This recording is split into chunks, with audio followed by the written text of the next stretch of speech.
Welcome to the webinar, Navigating the COVID Crisis. Um, my name is Shankar. I'm the World MS Day India representative, and I'm also a part of the working group designing the campaign, who was involved in designing the campaign MS Connections. What is this all about? It's about connecting with different aspects. So today we're connecting with this month. Our focus and spotlight is on connecting with the caregivers who give who make the life of the MS person wonderful and beautiful, and always a huge support, but never always in the background. So we want to bring them to the spotlight in this month. So what is this MS Connections theme is all about? Building community connection, self connection, and connections to quality care. The campaign tagline is I connect and we connect. And the campaign hashtag is MS Connections. So today we have another interesting connection, and that is with the Rotary Action Group Against Multiple Sclerosis. I am also play a dual role. I'm the president of the Rotary Action Group Against Multiple Sclerosis India. Now, what is an action group? An action group is organized internationally by Rotarians, Rotaractors, and Peace Fellows with professional experience and subject matter expertise in a specific concentration. We also invite professionals on a specific area and people who are interested to also contribute as part of the action group. So we can also have non-Rotarians to be part of the Rotary Action Group. So what do? They help the work with the Rotary clubs and the Rotary districts and implement large-scale projects in a particular area of service. Why did they do it? Because we know that Rotarians are having the expertise to run large-scale projects. They are able to raise funds, and they've been doing it for the last 105 years plus. So because of that, they have relevant experience and experience in a particular type of service activity. So what's the international strategy? Engage with MS Society and partner to support, encourage clubs to engage with MS fundraisers, MSIF website, connections and activities and be a part of it. Partner projects and scholarship with MSIF, in this case, MSSI and the Rotary Action Group Against Multiple Sclerosis. So in India, we have already started work. We have done a few projects along with Rotary Raj Mahal Vilas. So I welcome all the Rotarians of Rotary Raj Mahal Vilas, the office bearers of the Multiple Sclerosis Society and the various chapters, the World MS Day representatives of various chapters, the friends of Rotary, the friends of our MS persons, and MS warriors and caregivers who make this an integral part of our Multiple Sclerosis Society. We also, through the RAGMs and the Raj Mahal Vilas, handed over a laptop to family affected with MS. Their daughter was not able to go to school because of the pandemic, and therefore we helped them with a laptop so she can attend online classes. Okay, so these are some of the work internationally that we've been doing to raise funds, lots of events there. And in India, it is just at a nascent stage. We hope to build on this as we go along with the partnership of all the Rotary clubs. And I hope we have a lot of Rotarians in the group today. So if you do want to get in touch with us, this is our email ID, ragamsindia@gmail.com. So that's a short, brief introduction from me. I now invite Renuka to present the Honorary Secretary, National Secretary of the Multiple Sclerosis Society of India. Renuka, over to you, ma'am. Namaste, everyone. Thank you, Shankar. Basically, just to let you all know in a nutshell, what is Multiple Sclerosis Society of India. And it is going to be a repetition for all of you, but for all our new members who are joining, Multiple Sclerosis Society of India is a 35-year-old organization. We are primarily working with our members across 8 of our chapters, which is in Bangalore, Chennai, Delhi, Hyderabad, Indore, Kolkata, Mumbai, Pune. We also have a support group in Trivandrum, and the work that the chapters are providing is primarily in the area of services and counseling. Also, we provide physiotherapy at home, nursing services, scholarship to the children of people who have been afflicted with MS and have the need to continue education. They are also conducting medical camps and seminars. They organize groups and camps for recreational activities for their members. They also conduct counseling sessions for caregivers, and there is on the non-financial aspects, there is also a service that they provide, which is providing walking aids and any mobility aids or care needs, for instance, catheters, water beds, diapers, and so on. In some and very few cases, they are also providing medical reimbursements to those members who are finding financial hardships in availing their treatment. And like I said, these are on very specific need-based ways. The other aspect of MSSI is we have a head office and a national body, which comprises of leadership team members from each of the 8 chapters who become the governing council members. And we together work at the policy level, reform of policy, influencing policy change. We are also doing advocating for the rights of persons with MS and their families so that the quality of their life is a little better than what it is already, considering the burden of cost, the burden of healthcare, everything that comes on a MS person and his family. At the national level, and one of the important things for all of you to just keep at the back of your mind is each one of us from the chapters, from the head office, each one of us in Multiple Sclerosis Society managing the day-to-day activities are volunteers and are personally touched with MS. Either we have MS or somebody in our family has MS. So the perspective from where we come is primarily driven on the passion for the cause and the need to change the way people with MS are in India today. Having said that, we are also on various social media platforms. We have a website. We want you to all look at our website, keep updated. And what I will leave with is, very importantly, a few years ago, the medical fraternity and patient welfare groups were not working in such wonderful collaborative methods and ways. This is something that has been a great highlight for Multiple Sclerosis Society of India, where about 3 years ago, we put together a medical and scientific advisory committee of leading and eminent neurologists who are here today on the panel. And these are people and neurologists whose special interest lies also in multiple sclerosis. And as you all know, which I have mentioned before, for a huge population of our country, there are very, very few neurologists who are looking at various other neuro issues. And for them to give us time during this COVID pandemic is an absolutely amazing feat for us, and we are extremely thankful to all the doctors. So having said that, this is a little bit about multiple sclerosis. It's back to you, Shankar. Thank you very much for joining us. Previously, we used to use about 5 grams, or that is 1 gram daily for 5 days of injectable methylprednisolone with or without a tapering dose. Now, the recommendation is to cut it short to 3 doses, but we might still give 5 doses in somebody who has a spinal cord relapse. And again, with or without a tapering steroid. Now, the problem with steroid is that, although the evidence is not very strong, it's a double-edged sword. As you know, in COVID, most of the complications start happening after a week, and it's an immune-mediated complication, which proves to be quite dangerous. So the treatment there is with steroids. But if somebody has been on steroids, there's a tendency for the immune system to allow the virus to multiply a little bit more.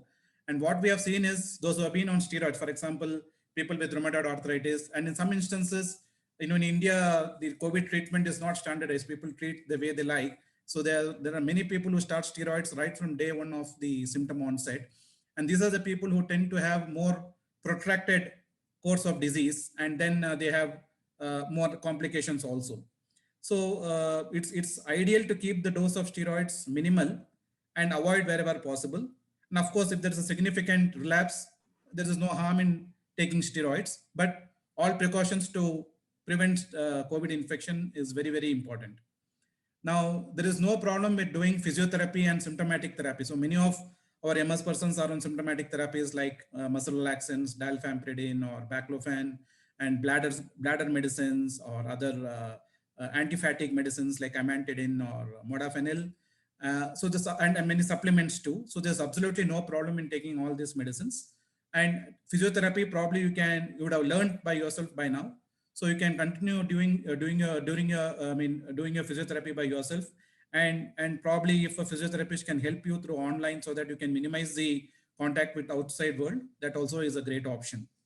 Coming to the disease modifying therapies, there are some medicines which are absolutely safe during the pandemic. They don't interfere with your immune system. So even if you should get COVID, the outcome is not going to be anything different. So these are the interferons, glatiramer, dimethyl fumarate, teriflunomide, and natalizumab. So these are medicines which don't cause any significant deviation to your immune system and are unlikely to cause any severity of COVID should you get one. But then there are some drugs which should not be used. For example, alemtuzumab, cladribine, which is not available in India. And of course, nobody would do a bone marrow transplant with this pandemic going on. Rituximab and fingolimod are other two medicines which are more effective than the first line drugs, which need to be used with little bit of caution. Now, fingolimod is a drug which reduces the total lymphocyte count. And if you're on fingolimod, you need to monitor your counts. Probably you may not stop the medicine during the pandemic, but probably you need to monitor your counts during the pandemic and ensure that it is reasonably okay. Similarly, I mentioned about dimethyl fumarate. Generally, it doesn't cause a big dip in your counts, but then there's a possibility that the lymphocyte count can come down. That's how the medicine acts. So if you're a little bit skeptical, probably you can do your lymphocyte count, the absolute lymphocyte count and the complete blood count, and ensure that your immune system is not suppressed. And if you want to take a vaccine, you can probably check this and do the vaccine. But even otherwise, you can go ahead with the medicine and the vaccination because it's not going to make a huge impact.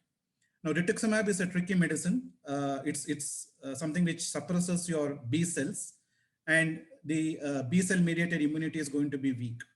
Now, what we have seen in our MS persons who have contracted COVID while on rituximab is that we had about 10 patients who had COVID after being on rituximab. Those who have had a long interval from their last dose of rituximab to getting COVID, they have had absolutely no problems. They have done well. But if they have taken injections in the recent 3 to 4 months, then the infection tends to be more severe and more protracted. It takes longer duration for them to come out of the disease. And out of these 10 patients, we had 4 who required hospitalization because of desaturation. So if I can put it in a different way, roughly 40% of people on rituximab who develop COVID may require hospitalization, which is much higher than the general population, where hardly 6 or 7% of people require hospitalization for oxygen or ICU care. But all these people have survived the COVID, so the mortality is not different, even if you're on rituximab. Now, the issue arises about when to take the dose and how much dose. So if your condition allows, probably it's better to postpone it to as much as possible and maybe manage with, if there are relapses or minor symptoms, manage them symptomatically or with smaller doses of steroids, and try to postpone rituximab till your immunization is complete. Now, the other question is how to take these medicines. You need to visit a hospital or a clinic to take infusions, rituximab or natalizumab. And coming to hospitals itself is a risk. In our hospital, what we have seen is patients who come with other problems, for example, a stroke or something else, and get admitted. Initially, a COVID test is done for them. The RT-PCR is negative. But by the time they leave the hospital, they are turning positives. That means they're acquiring the infections in the hospital.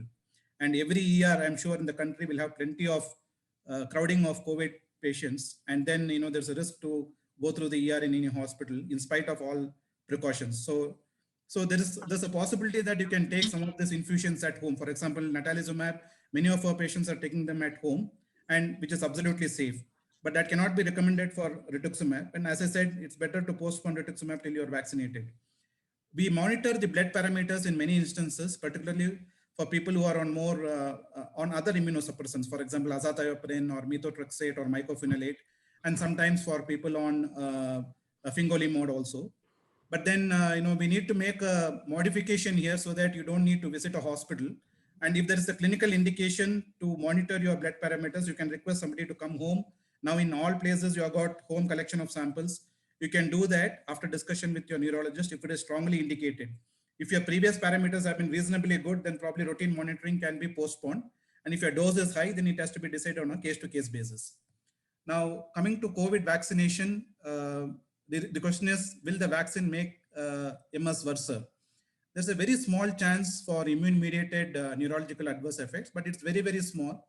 I've seen only one person who developed a demyelinating symptom after Covishield vaccination. So looking at the risk versus benefit, the benefits are far, far superior than the smallest risk which can happen. So what vaccine should you take? There are two types of vaccines in India, the killed vaccine called Covaxin, and then the viral vector vaccines, which uses an adenovirus to inject mRNA into your immune system. So these are the Covishield and now the Sputnik, which has come. Now, which should be good? If you look at the mechanisms of these vaccines, the viral vector vaccines are more robust in their immune system. The immune duration is likely to be longer. But then if you look at the effects on the immune system, probably taking Covaxin may have a marginal advantage over the viral vector vaccines. But having said that, very often you don't have a choice of the vaccine. Whatever is available in the center nearby you, you need to take that. So you can take whatever vaccine is available at the recommended dosages and the schedule. There shouldn't be any problem with that. Now, the routine DMTs, the first line drugs, don't interfere with your vaccination. That is teriflunomide, dimethyl fumarate, interferons, glatiramar, and most of the oral immunosuppressants like azathioprine or mycophenolate, all those drugs don't interfere with your vaccination and you can go ahead with the vaccination. If you are on rituximab, then we need to know that your immune system is going to mount an immune response. See, the only problem with being on this kind of medicines is that even if you take the vaccine, there's not going to be any problem, but your immune response may not be adequate if the immune system is suppressed. So rituximab is known to decrease your immune response. So the best way to do rituximab therapy is to take the vaccine first, ensure that you have had you have had both the doses, and maybe wait for a month after the second dose and then go for a rituximab therapy and choose the lowest possible dosage of rituximab. And if you have already taken rituximab, then wait for 5 to 6 months to allow your immune system to reconstitute itself a little bit and then go for the vaccination. There is an option of doing your CD19 or 20 counts or the immunoglobulin levels before taking the vaccine. But by and large, it is not required. In one of our persons who had not taken vaccine while on rituximab, after a month, we checked the SARS-CoV antibodies. It was positive, and the CD cells were zero. CD19, 20 were zero. That means that even without the CD19 and 20 cells, your immune system is able to mount some amount of immune response. So probably it is safe to take the vaccine after 5 to 6 months of taking the last dose of rituximab. So with that, I conclude my brief talk. Back to you, Shankar. Thank you, Dr. Iyer. I know you have a lot of information, and one of the biggest challenges is to try to squeeze it into a short time span. But I think you did a great job. Thank you very much. I also believe that you need to get back to the hospital. That's what you were telling me. Yeah. So on behalf of everybody, would like to thank you for always being so giving and generous in your support to MSSI. Thank you for being with us here today, sir. So thank you. Thanks, Shankar. Thanks. My pleasure. Yeah. Helping us. I think Dr. Rajesh, I think Dr. Rajesh covered everything very beautifully and, has made our life easier, especially the vaccination and how to use steroids and excellent job, Rajesh. Thank you, sir. Thank you. Excuse me, sorry to interrupt in between, doctor. I would like to say one small thing. Should I? Yeah, please. Okay. Which vaccine should I go forward for? Covaxin I mean, as far as you had said, I had heard all. Covishield would not be, since it's a viral virus vaccine. So As I said, you know, both vaccines are okay. If you have an opportunity to take Covaxin, you go for that. But there's no harm in taking Covishield either.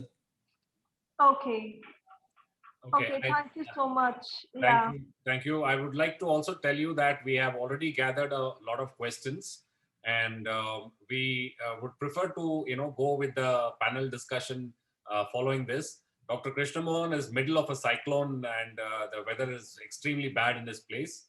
So he has just requested me to convey his, regret that he would not be in a position to get across to you because his speech is getting broken. Thank you, Dr. Krishnamohan, for your support, and please do continue to remain there. In case the situation improves, maybe we could get you back in a short while from now. Now we would like to, invite all our panelists. I request, the co-hosts to please spotlight all our doctors and get them on the screen. And then we have a series of questions that we have already collected. Many of these questions seem to have been answered by Dr. Rajesh Iyer already. That is what Dr. Ichapuria was mentioning, that, a lot of queries have, especially from the question bank, many of these queries have already been taken care of. So we will also try to accommodate some of the questions which is coming up on the chat as well.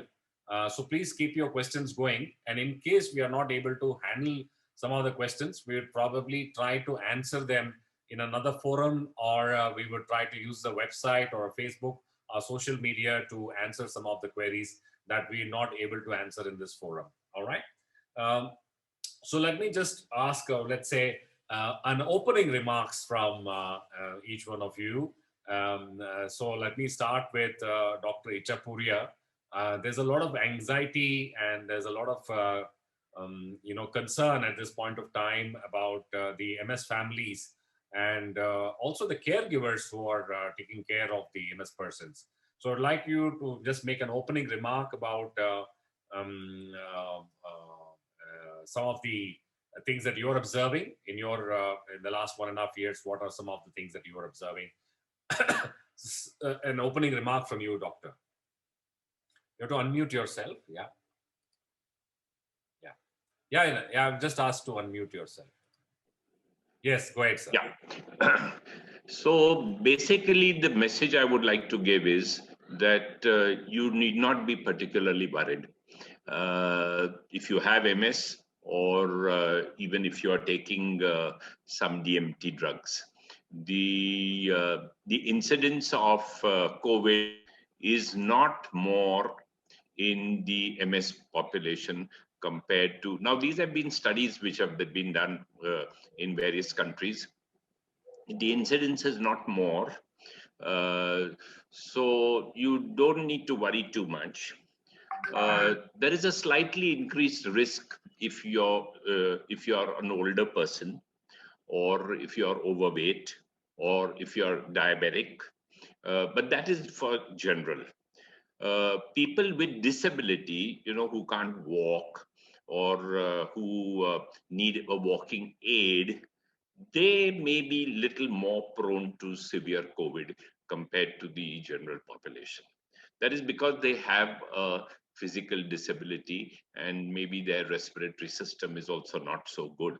So that small group of people may be a little more at risk for more serious, more severe, not serious, more severe disease. So we need to be a little more careful in this group of patients.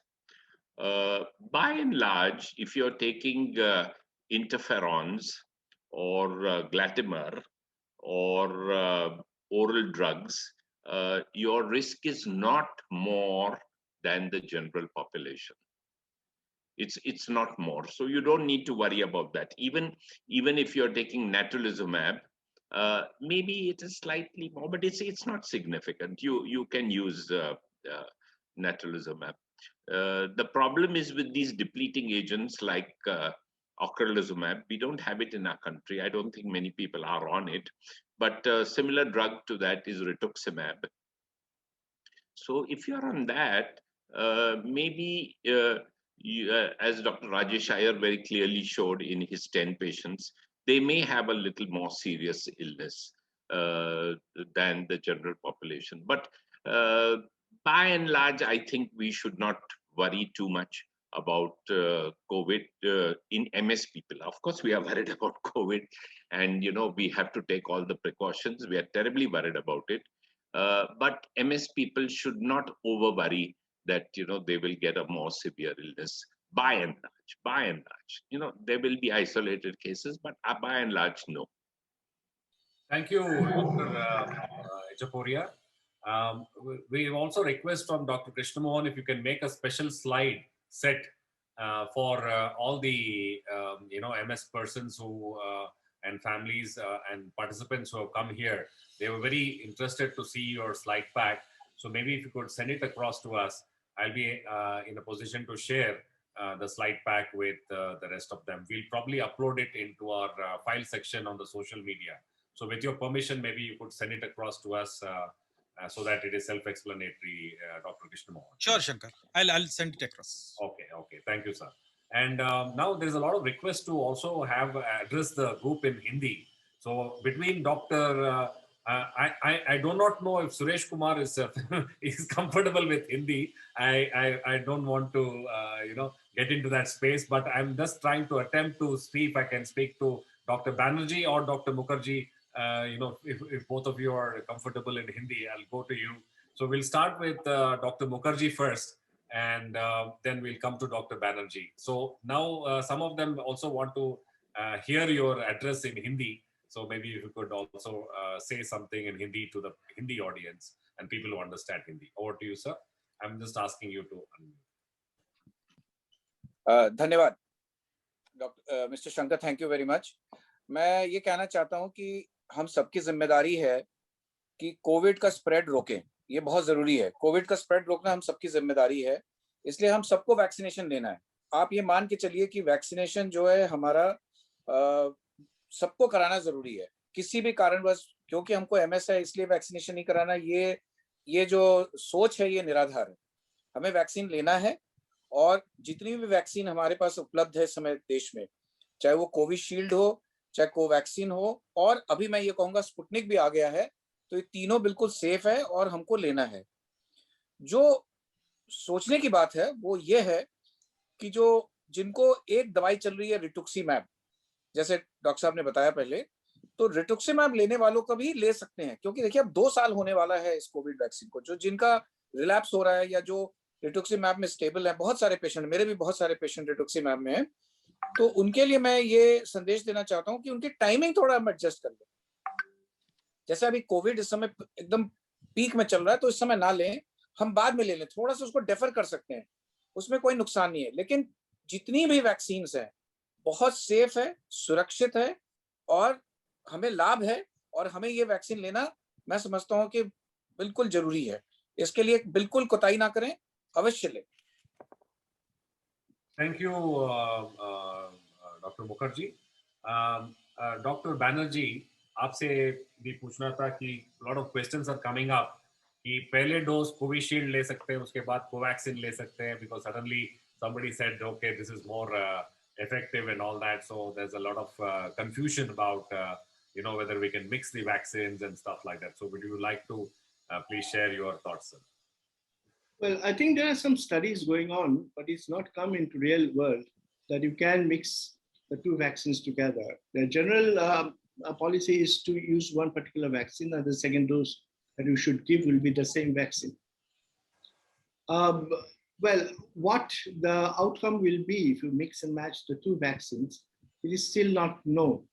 But if you take the rationale of combining these 2 vaccines, they work in 2 different ways, but after all, they have the same effect of increasing the immunogenicity against the COVID. So that's the basic idea of the giving vaccine. So perhaps we can, but we don't know whether that will have a better outcome or lesser outcome. मैं इसमें एक टिप्पणी करना चाहूंगा. अगर आज Covishield लेते हैं और कल अगर कोवैक्सीन लेंगे तो आपकी जो सीरियस साइड इफेक्ट्स हैं वो अधिक होगी, ये देखा गया है। जैसे फीवर है वो सेकेंड टाइप ऑफ वैक्सीन लेने से बहुत ज्यादा होता है, ये एक संभावना है। तो ये तो अभी तो यही हमारा जो मार्गदर्शन है कि हम एक ही टाइप के वैक्सीन लें और वैक्सीन को मिलाए ना, और इसमें कोई स्टडी नहीं है कि ये वैक्सीन उस वैक्सीन से ज्यादा अच्छा है।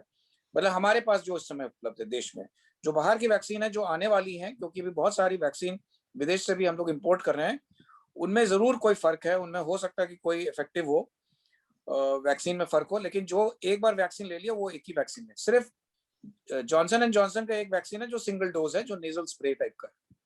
बाकी हमारे ख्याल से एक ही वैक्सीन लेना चाहिए। Right. Thank you, Dr. Mukherjee and Dr. Banerjee. Now I'd like to request the opening remarks of Dr. Suresh Kumar.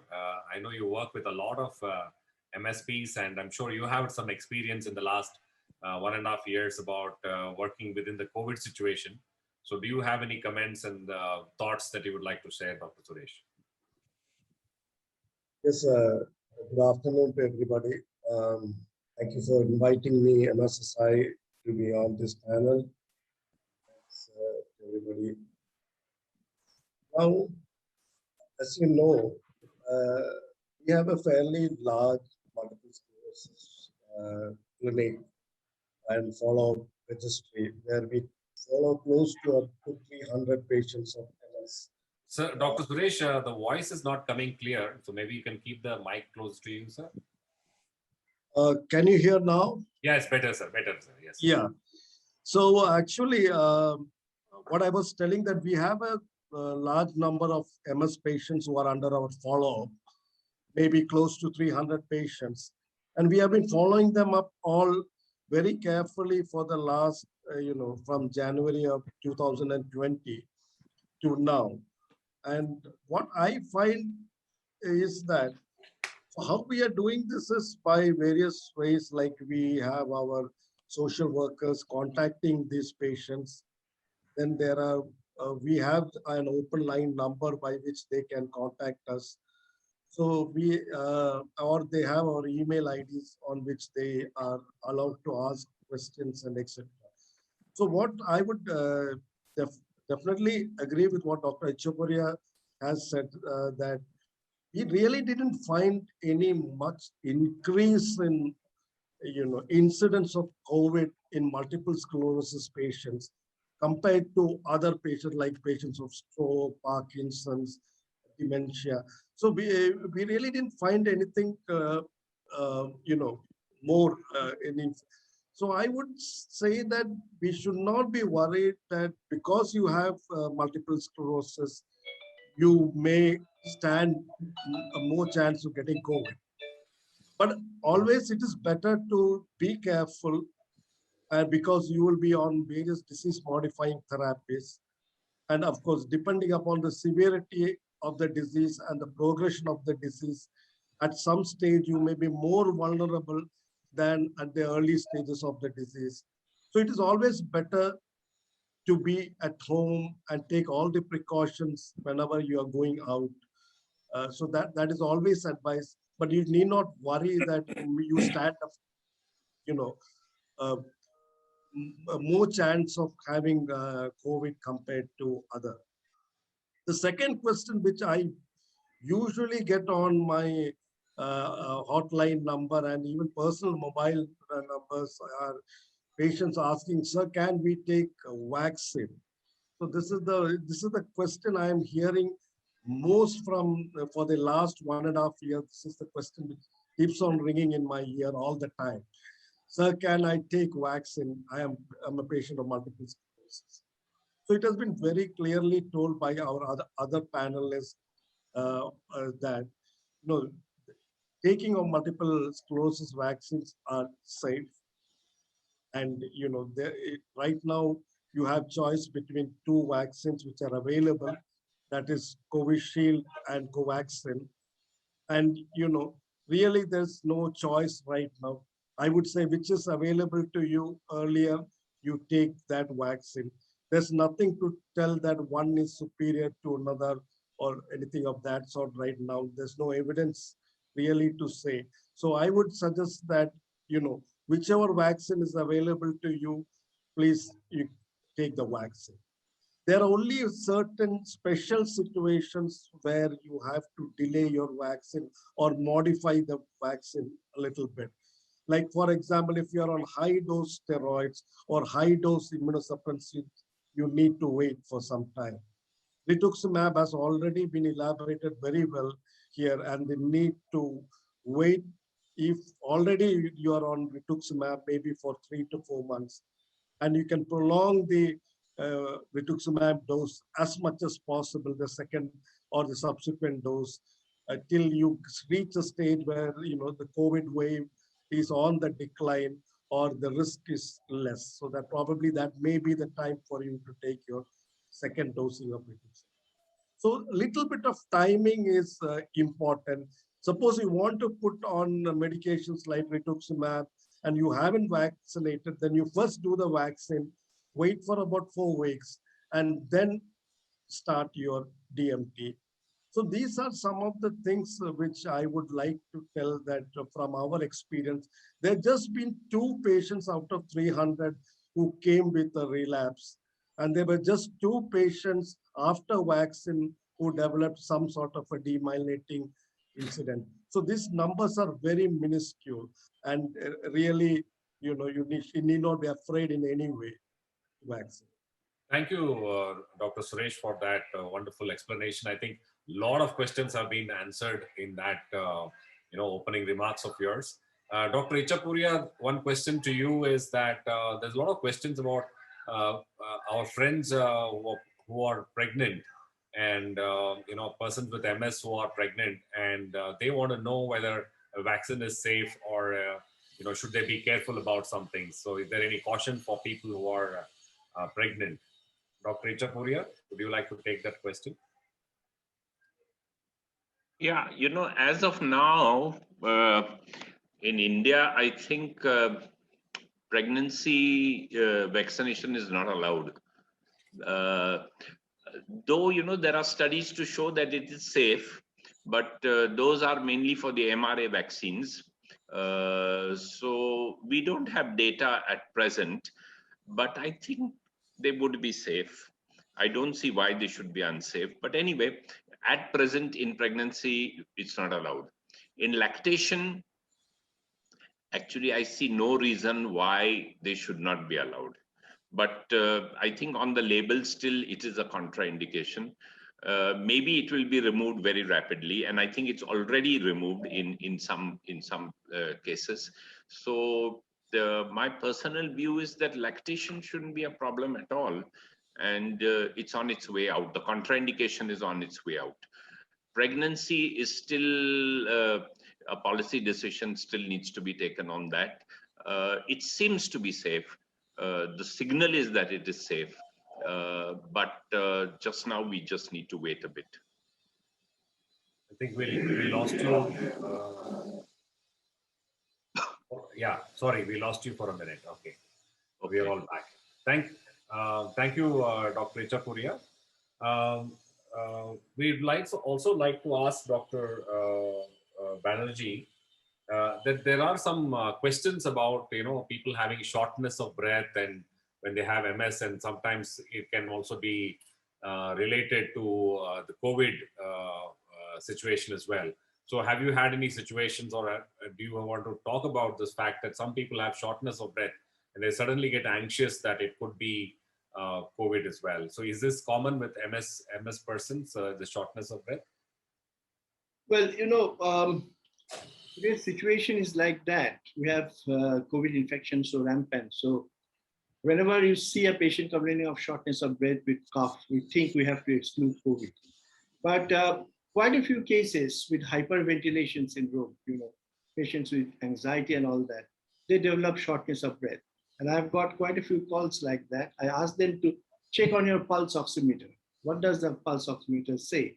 Is the saturation okay? And few of my patients say that's fine. Then I said, okay, fine, observe. And it just came out that they were anxious about the whole situation. But nowadays, one has to be very wary about the fact that whenever a patient comes with complaint, we try to analyze that saying that potentially whether he's at risk of COVID. And so if you think you suspect something else is going on, patient is feeling extremely weak, tired, and having a bit of cough, slight fever, we check on them and try to rule out COVID with appropriate investigation. Thank you doctor Banerjee. और doctor Mukherjee, अभी एक बहुत confusion है. अभी Covid MS person को Covid हो गया तो न्यूरोलॉजिस्ट के पास जाए, पल्मोनोलॉजिस्ट के पास जाए, जनरल फिजिशियन के पास जाए, किसके पास जाए, और क्या मेडिसिन लेना है, क्या कुछ प्रोटोकॉल है MS पर्सन के लिए जो कोविड डायग्नोज हुआ है? एक minute, I am unmuting us. You need to unmute yourself. Yes sir, over. Sorry, हमारे यहाँ तो बहुत स्ट्रिक्ट प्रोटोकॉल है मेरे हॉस्पिटल में. तो अगर किसी MS पेशेंट को कोविड हो जाए, उसका इलाज बिल्कुल वही तरीके से होगा जैसे किसी नॉन MS पेशेंट का इलाज होता है. इसमें कोई अलग से ट्रीटमेंट नहीं होना है. क्योंकि जैसे स्टेरॉइड देना है या जो भी एंटीवायरल ड्रग्स देना है या जो भी विटामिन देना है या ऑक्सीजन सपोर्ट देना, बिल्कुल वही प्रोटोकॉल फॉलो होगा. MS पेशेंट के लिए कोई स्पेशल इलाज करने का जरूरत नहीं, नंबर 1. नंबर 2, ये जो भी इसके बारे में ज्ञान रखता है वो इसको ट्रीट कर सकता है. सारे डॉक्टर इसके लिए सक्षम है क्योंकि इसका जो ट्रीटमेंट है काफी स्टैंडर्डाइज्ड है. इसमें कोई बहुत ज्यादा आपको रॉकेट साइंस नहीं है इसका ट्रीटमेंट करना. आउटकम्स बहुत वेरी करते हैं लेकिन ट्रीटमेंट प्रोटोकॉल करीब स्टैंडर्डाइज्ड है. हर एक हॉस्पिटल के अलग अलग हैं, लेकिन अगर आप ओवरऑल देखें तो ट्रीटमेंट बिल्कुल स्टैंडर्डाइज्ड प्रोटोकॉल के हिसाब से. तो मैं समझता हूँ कि इसमें कोई बहुत ज्यादा विशेष पल्मोनोलॉजिस्ट, इंटर्निस्ट, न्यूरोलॉजिस्ट इसकी जरूरत नहीं है. हमारे यहाँ पे पल्मोनोलॉजिस्ट और इंटर्निस्ट के अंडर ही एडमिट होते हैं कोविड पेशेंट्स. ओके. एंड इसका कुछ मेडिसिन रखना है घर पे, इमरजेंसी मेडिसिन ऐसे कुछ रखना है, या डॉक्टर से पूछ के ही हम कुछ मेडिसिन लेना है? इसके बारे में बहुत सारे क्वेश्चंस है. कुछ देखिए, मैं समझता हूँ कि अपने आप तो इसका ट्रीटमेंट लेना ही नहीं चाहिए. बहुत ज्यादा होने से आप विटामिन C और जिंक वगैरह बहुत लोग देते हैं, ले सकते हैं, लेकिन इसका कोई स्पेशल दवाई नहीं है जिससे कि आप कोविड का रोकथाम कर सकते हैं, एक्सेप्ट कोविड बिहेवियर, जो मतलब मास्क पहनना, हाथ धोना और डिस्टेंस मेंटेन करना. तो मैं समझता हूँ कि कोई दवाई रखने की आवश्यकता नहीं है. हाँ, ये आपको पता होना चाहिए कि किस हॉस्पिटल में जाएंगे, वो आप थोड़ा सा अपना वो कर लें कि किस हॉस्पिटल में जाएंगे या कहाँ पे नजदीक का हॉस्पिटल है, कहाँ पे ऑक्सीजन अवेलेबल है, ये जरूर पता कर ले. और सबसे बड़ी बात मैं ये बताना चाहता हूँ, MS पेशेंट्स को खासकर कोविड होगा ऐसा कुछ नहीं है. नॉन MS पेशेंट्स को भी उतना ही कोविड हो रहा है जितना MS पेशेंट को है. इसके लिए इनको कोविड पेशेंट या MS पेशेंट्स को डरने की कोई आवश्यकता नहीं. Right. Thank you, sir. Just for your benefit, Dr. Mukherjee is assuring that the treatment protocol is the same and there's no difference, and there's no need to do self-medication. Please check with your doctor whenever you have a doubt about, what medicine to take in case you suspect of having COVID. So please don't go into self-medication and make things worsen. So thank you, Dr. Mukherjee, for that. Dr. Suresh Kumar, there is a lot of fake news which keeps circulating. So somebody says put lemon in your nose, somebody says you take this, somebody says you take Ayurvedic, somebody says so our people are also confused at this point of time. What should we do? Should we do anything to can we take anything or can we do anything? Both the caregivers as well as the MS persons, can we do anything to protect ourselves? Is there anything that we can do other than wearing the mask and maintaining social distancing, washing hands? Is there anything else where you would advise in order for the MS person and the caregiver, the family of the MS person, to stay safe? Yes, I think you said it the first time. The mask, social distancing is very, very important, and that has to be reiterated again. So that's not to be taken as lightly, because again, that's the first line of defense for all of us. It's an infection which spreads by contact, and reduce contact as much as possible. That is the We're not able to hear you, Dr. Suresh. Maybe a little closer. Yes. Yeah, what I was saying is that this is a disease which spreads by contact, and the only way to prevent it from spreading is by actually preventing contact. So you use all what you said, wash your hands, use masks, and also keep social distancing. Very, very important. Now, other than this, what can MS patients do? So the first thing would be, there is a little, as Dr. Rajesh Iyer said, compared to the general population, there is a slightly higher risk of getting COVID in patients with multiple sclerosis. The risk is slightly there because we, as I said, we have patients from all spectrums in MS, right from CIS stage to progressive multiple sclerosis. So that when you take the overall risk, and because of the medication they are taking, it is a little bit more. So be at home, don't avoid going out as much as possible. Just go out if it's absolutely necessary for you. Otherwise, try to be at home. And, so that's one key thing, so don't overexpose yourself to anything. The next thing what you can do is that keep a healthy mind going. So, you do at home, you need to relax yourself, so have good food, food which actually Dr. J.D. Mukherjee sir was telling, so this vitamin C and B-capsule capsules which we write. Now, all these are easily available from fresh fruits and vegetables, etc. So you need not actually buy them as tablets or capsules.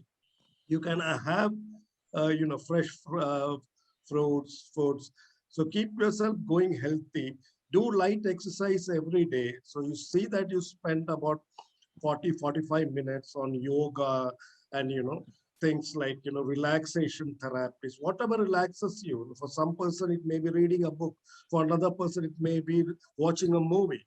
For another person, it may be just sitting quiet. So it could be anything. So whatever is relaxing to you, you do that. So say, and be at home. So that's the most important key. And, you can even do these breathing exercises, which are there in yoga, so that, you keep your respiratory tract in good conditions. And in God forbid, even if you get COVID, then, you are much better off doing all these exercises. So lead a healthy life, keep your mind relaxed, reduce contact as much as possible. I think this is what everybody should. Dr. Suresh, thank you. It's very practical advice. Thank you very much for that. I think we also running out of time. We are planned till 12:30. So I would like to go for a last round of questions. I know there are plenty of questions which are there on the chat. I think Dr. Iyer has been trying to, reduce the load on our panelists by answering some of the questions there. And we would also, try and bring these questions to the medical, advisory committee and see if we can find a question bank which we could also send it across to the others. One last round of questions. We'll start with Dr. Ichapuria. There are some questions about, not the disease-modifying drugs, but about the drugs that accompany MS, like, for example, Delstep, which is used for balancing and other medicines. So is there any, complications or anything, any advice as to any of the MS drugs, interactions with the vaccines?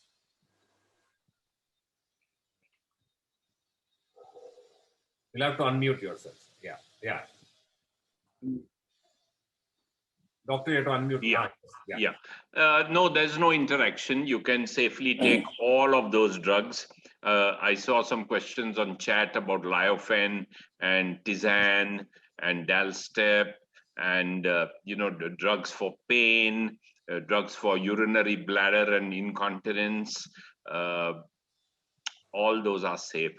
You can continue with them with your DMTs and with the vaccine. There is absolutely no change. So even with the DMTs, I would again tell you that there is nothing to worry about, except that we have to be a little careful when we are using rituximab. So that your primary neurologist will tell you how to time it. There is no standardization yet. So, it's very individual for rituximab. Maybe alemtuzumab we won't use in this period, but all other drugs you can use, and they are safe. And you can use any vaccine, even the Covishield. You can use, because it is a dead vaccine. It's an inactivated vaccine. The only vaccines which you cannot use are live attenuated vaccine, and the live attenuated vaccines are very few. They are like yellow fever. They are like MMR, which adults don't use. There may be some, for chicken pox, which is a live attenuated vaccine. But all the COVID vaccines are dead vaccines, so you can use them safely. The only thing is timing with only this rituximab and ocrelizumab. Otherwise, there is no problem. You can use it all through. So this is the message I would like to give. Thank you, Dr. Itamar, for that. This is a little bit of a technical question, so I would also, pose it to both Dr. J.D. Mukherjee, who can answer in Hindi maybe, and Dr. Banerjee, who can answer in English. Dr. Banerjee, over to you. Is this mRNA technology used in manufacturing COVID vaccine, will it prove to be a breakthrough in MS treatment as well? So actually, what Dr. Ichapuria has said, that all the vaccines that we have in the market, like viral vector vaccines, or sort of dead inactivated virus vaccines, or mRNA vaccines, protein-based vaccines, they are all safe, absolutely safe. The way you think mRNA vaccine is a game changer, because probably the immunogenicity is far superior than the other vaccines. The efficacy has been somewhere around over 90%. That's what has been claimed. But unless it's a live attenuated vaccine, which has not come in COVID so far, these vaccines, the existing vaccines, are all safe, and I don't think one is superior to another. I can't say in that way.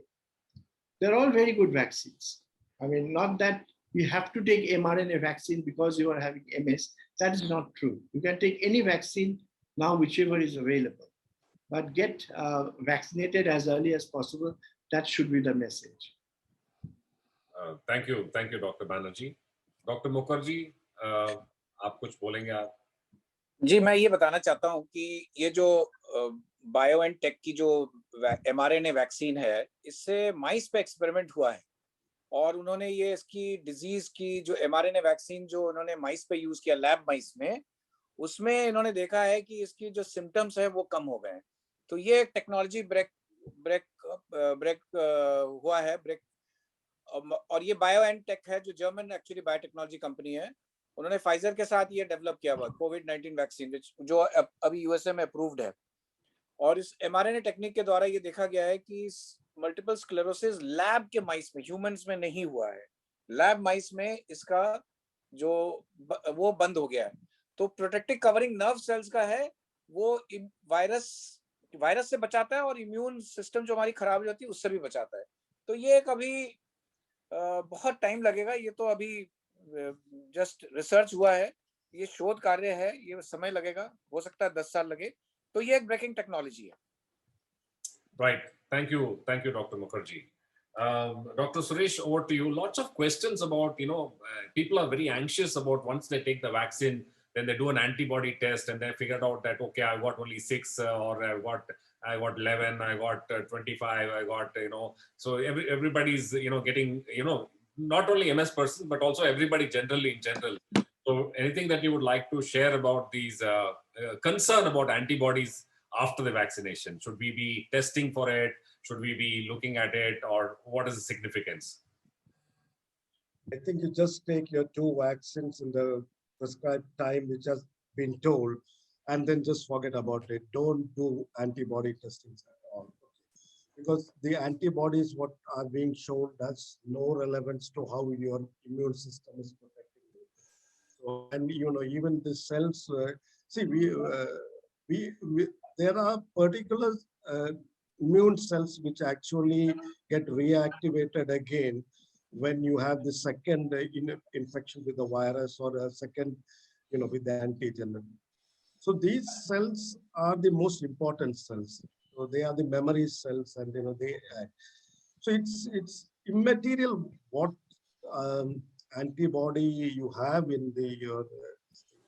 It's just that does it protect you from the infection or not?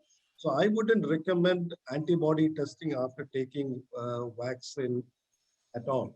And I think you just take your 2 doses in the scheduled time and just leave it at that.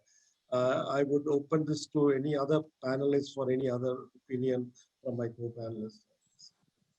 So there's a thumbs up from Dr. Richa Puria. He said that you are on the spot with the answer. Thank you, Doctor. I just want to know if Dr. Krishna Mohan has got back your voice and you'd like to, are you there? Maybe you can just ask to unmute. Yeah, 1 minute. Yeah. I've just asked to unmute yourself. Just a moment. Yeah. Hello. Yes. Yeah. You're still there. Your voice is still breaking. So maybe we'll have another session specifically with you, Doctor, because a lot of people have been requesting, that the presentation was very interesting and they wanted to know more. And probably we'll schedule another, session specifically with you. Rather unfortunate because I think you're in a cyclone, midst of a cyclone. I think there is some bandwidth issue. Yeah, it's raining heavily. A lot of wind speed. Okay. I hope you can hear me. Anyway, I've sent the slides to your email. Okay, I will share it with our all the panelists today, sir. Thank you very much for your support, sir. And I'm really happy that all of you were able to be there, and we have around 175 participants in spite of the technical glitches and everything. They were they were very keen to be part of this webinar. Really thank all of you. I request Mamta to please come over and propose the vote of thanks. Mamta, over to you.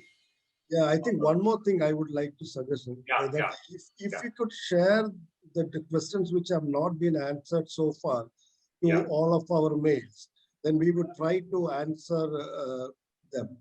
Because I see some questions on black fungus, etc., which we have not addressed to. So there are which are coming up in the chat box.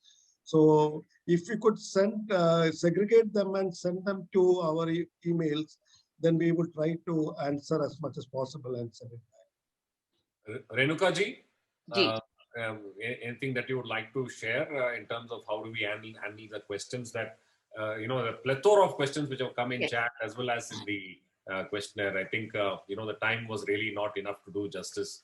Right. Yeah. So the suggestion is taken, well taken. What we will do is we will take a transcript of the chat questions. We will segregate them, and definitely we will send it over to our panelists, and anyone who can give us some information and answer those questions will be very, very important. I think it also makes sense for us to put together some sort of a slide for easy to understand, which we can put in our resources section in the website, as well as share some relevant, this is verified information coming from the authorities.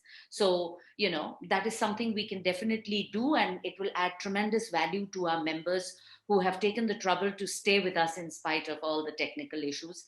And it's not very often that we get such busy doctors to be on this panel, and the offer is well received. We will take it and we will crystallize it to give it a tangible form and product on our website. Thank you. Thank you, Renuka. Mamta, would you? Shankar, Dr. Richa Puria wants an MSSI t-shirt for all the panelists. Sure, sir, we'll send one across to all the doctors. It's our duty to do that. Okay, hello everyone. On behalf of MSSI, I take this opportunity to thank all our speakers who have taken out their valuable time to be with us today. I thank Rotarian Martin Torrance, Chairperson Ragams, for honoring us with his presence. Thank you, Dr. Krishna Mohan, for an interesting start. Sorry for that glitch, but we will share your slides with everyone. Dr. Rajesh Iyer, who's not there just now, but he gave us the most awaited and needed update on MS treatment during COVID. Thanks to him. Sincere thanks to our panelist, Dr. J.D. Mukherjee, Dr. Nasli Ichaporia, Dr. R. Suresh Kumar, and Dr. Tapas Kumar Banerjee for answering all the queries of our MS persons so patiently and kindly. A hard-working tech team behind the screen deserves a very special thanks today for pulling us through.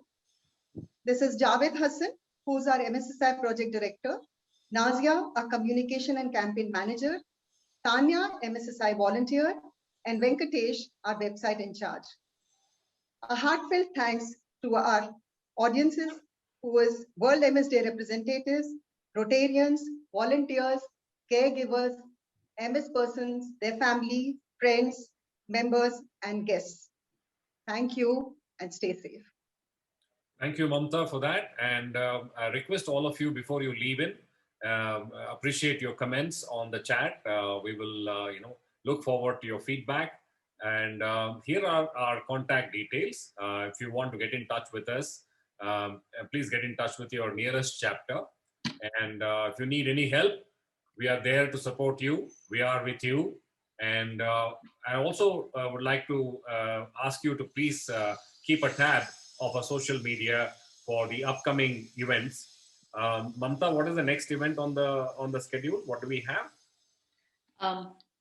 Renuka, Mamta, what is the next event that we have? So we will put that message out in the Insta and our social media, but just for your information, 20th of May is International Clinical Trial Day, and we are going to be having a webinar on that with all the research and importance of trials. I think that is going to be a very relevant topic to have. Please check our social media platforms for all the details. We also have something planned for from our Indore chapter, which is on the 29th, where we will be talking to some government officials on what work is happening for people with disability and MS in the COVID pandemic situation. We have a couple of other programs lined up. And of course, we will end with the grand finale on the 30th of May, which is World MS Day, going to be observed across the world with about 48 odd countries who are working in the area of improving the life of people with MS. On the 30th, all of us will be also witness to the global MS choir that will be singing, and it'll be streamed live on Facebook. So, but there will be other events coming up. We will put that out on our social media handles. So please stay connected with us and follow us and watch us on the other channels. Thank you, Renuka, so much. And thank you, everybody, for taking part in today's webinar. And I know in spite of all the technical glitches, we pulled through, and I think it was a very, very useful session. I'm sure all our MS persons and family members of the MS persons have found value in this program. And I would like all of you to please stay strong, stay safe. We will all go through this, together, and I'm sure we'll come out successful on the other side. Thank you very much. Bye-bye. Thank you very much. Bye-bye.